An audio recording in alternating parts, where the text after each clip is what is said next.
Hello नमस्कार आप सभी लोगों को। तो आज ये मैथमेटिकल अंडरस्टैंडिंग सीरीज का ये फोर्थ लेक्चर है और इसमें हम लोग डेवलप करेंगे फ्रैक्शन की अंडरस्टैंडिंग। मुझे पता है फ्रैक्शन सॉल्व करने आपको आता होगा, बट मैक्सिमम स्टूडेंट्स में मैंने ये देखा है कि उन्होंने ये चीज़ रट रखा है, उसकी अंडरस्टैंडिंग नहीं होती है स्टूडेंट्स में। ठीक, जैसे क्या है कि हमारे पास फ्रैक्शन है 2/3 + 3/4 है। ठीक, हम लोग यहाँ पे क्या करते हैं, एलसीएम लेते हैं। एलसीएम क्यों लेते हैं, पहली बात तो क्यों एलसीएम लिया नहीं पता। हम इसको डिवाइड करते हैं, 12/3 करते हैं, जो आया उसको इससे मल्टीप्लाई करते हैं। वही काम यहाँ पे भी करते हैं, डिवाइड करके उससे ऊपर मल्टीप्लाई करते हैं। ये सारा प्रोसीजर हम कर क्यों रहे होते हैं? हमें बचपन से ये रटा दिया जाता है और हम इसको कर रहे होते हैं। हमें इसका एक्चुअल मीनिंग नहीं पता है कि ऐसा हो क्यों रहा है या किस किस कारण से ऐसा हो रहा है ना, या इसके पीछे लॉजिक क्या है ये पूरा करने का। तो आज हम लोग इसको सीखेंगे डिटेल में कि हम ऐसा कर क्यों रहे हैं या फिर ये रूल डेवलप कैसे हुआ ये चीज़। ठीक, तो थोड़ा हम लोग समझते हैं डिटेल में। इससे पहले क्या है कि हम लोग थोड़ा सा चर्चा करते हैं कि फ्रैक्शन होता क्या है, फ्रैक्शन क्या रिप्रेजेंट करते हैं। जैसे मान लिया हमारे पास ये एक पिज्ज़ा है। ठीक, हमने इसको क्या काम किया, 3 इक्वल पार्ट्स में डिवाइड कर दिया। हमने इस पिज्ज़ा को 3 इक्वल पार्ट्स में डिवाइड कर दिया। तो किसी भी फ्रैक्शन के 2 पार्ट्स होते हैं, एक होता है न्यूमरेटर और क्या होता है डिनोमिनेटर। हिंदी में अंश और हर बोलते हैं। ठीक, ऐसे मान लो अगर a/b है, a/b है तो ये हमारा a क्या होता है अंश या न्यूमरेटर, b क्या होता है हर या फिर डिनोमिनेटर, है ना।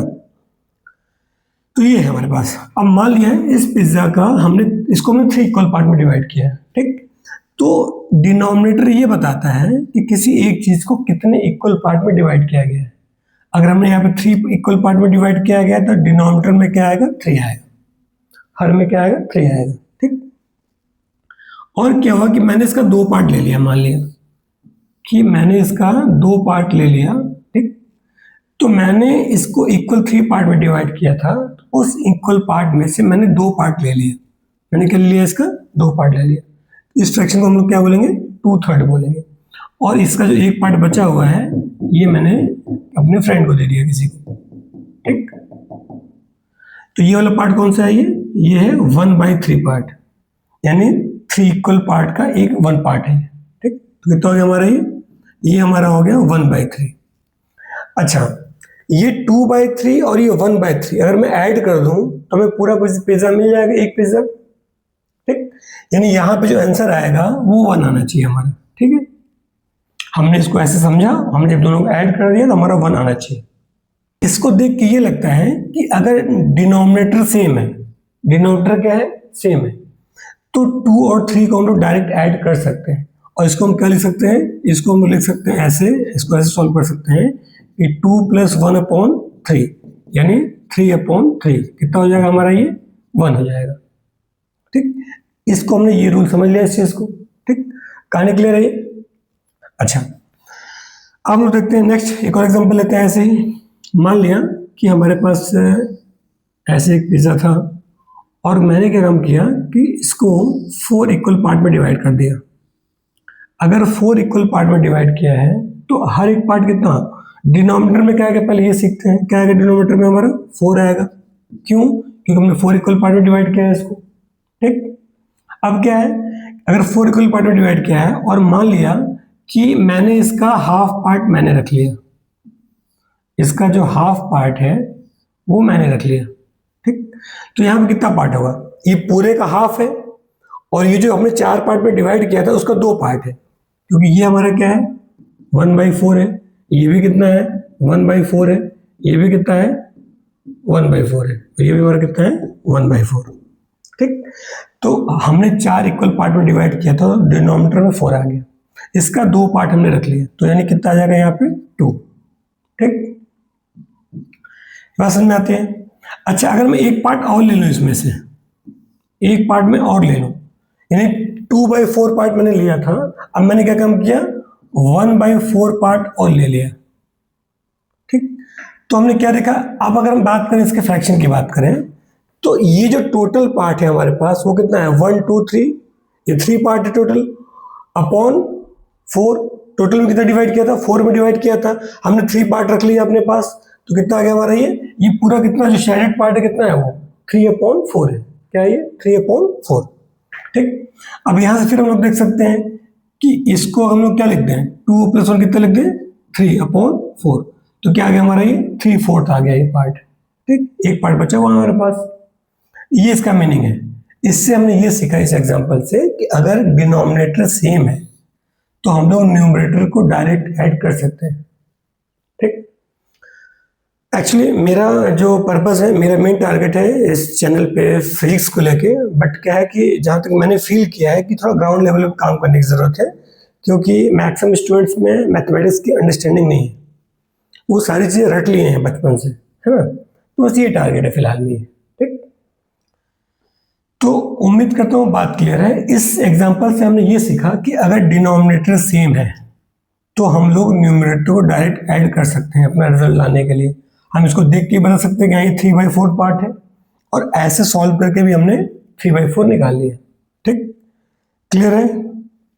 अब हम लोग आते हैं, ऐसे मान लिया कि 1/2 है और +2/3 है। ठीक, तो यहां पे क्या है कि हम लोग एलसीएम इसलिए लेते हैं ना, यहां पे डिनोमिनेटर सेम नहीं है इन दोनों का, इन दोनों का डिनोमिनेटर अलग अलग है, तो हम इसको डायरेक्ट ऐड नहीं कर सकते हैं। हमें क्या करना है, हमें इन दोनों का डिनोमिनेटर सेम करना है, इनका हर सेम करना है। ठीक, हम लोग एलसीएम इसीलिए लेते हैं, कोई जरूरी है हमें आप एलसीएम लें, हम कोई सा भी नंबर ले सकते हैं जो इन दोनों से डिवाइड हो जाए, बट हम लोग एलसीएम इसलिए लेते हैं ताकि हमें जो वैल्यू मिले वो थोड़ी छोटी मिले, सिर्फ इसलिए लेते हैं। इनका एलसीएम कितना आ जाएगा, 2 3 जा 6 आ गया हमारा एलसीएम। ठीक, तो अब क्या है कि दोनों का जो कंबाइंड वो है हमारा डिनोमिनेटर, कितना हो गया, वो 6 हो गया। अब देखते हैं, अब 6 हो गया ना, अब इसको हम डिवाइड क्यों करते हैं इससे, इसका रीजन ये है डिवाइड क्यों करते हैं। अगर मान लिया, समझते हैं इस चीज को थोड़ा सा, कि अगर हमारे पास 1/2 है तो हम किसी नंबर से, किसी सेम नंबर से ऊपर नीचे मल्टीप्लाई कर सकते हैं। अगर हम ऊपर नीचे मल्टीप्लाई कर दे 3 से और नीचे मल्टीप्लाई कर दे 3 से, कोई प्रॉब्लम नहीं है। क्या आ जाएगा हमारा, ये बार कितना आ जाएगा हमारा, ये 3/6 आ जाएगा। ये तो है ना। अगर कोई फ्रैक्शन है उसको मैं सेम नंबर से मल्टीप्लाई कर दूं ऊपर नीचे, तो फ्रैक्शन में कोई फर्क पड़ने वाला नहीं है। एक्चुअली क्या होता है, ये 3 1 3 तो 1 ही तो है, किसी फ्रैक्शन में ये 1 से तो मल्टीप्लाई हुआ है, कोई फर्क तो पड़ेगा नहीं इस पर। ठीक, अब क्या है कि हमने क्या किया, अब देखो इसका जो डिनोमिनेटर था हमने 6 कर दिया। कितना कर दिया हमने, 6।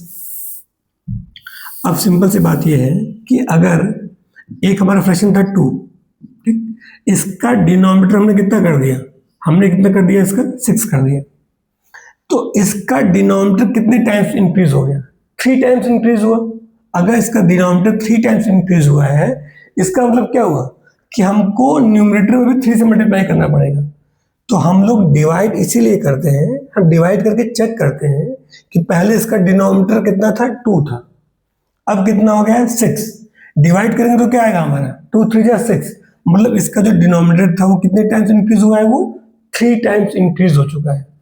अगर ये 3 टाइम्स इंक्रीज हो चुका है डिनोमिनेटर, तो क्या होगा, हमें ऊपर ही मल्टीप्लाई करना पड़ेगा न्यूमरेटर में, किससे, 3 से।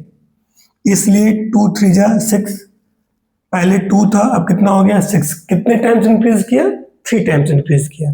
अगर ये 3 टाइम्स इंक्रीज कर दिया है मैंने, तो इसको भी हमें क्या करना पड़ेगा, 3 से मल्टीप्लाई करना पड़ेगा।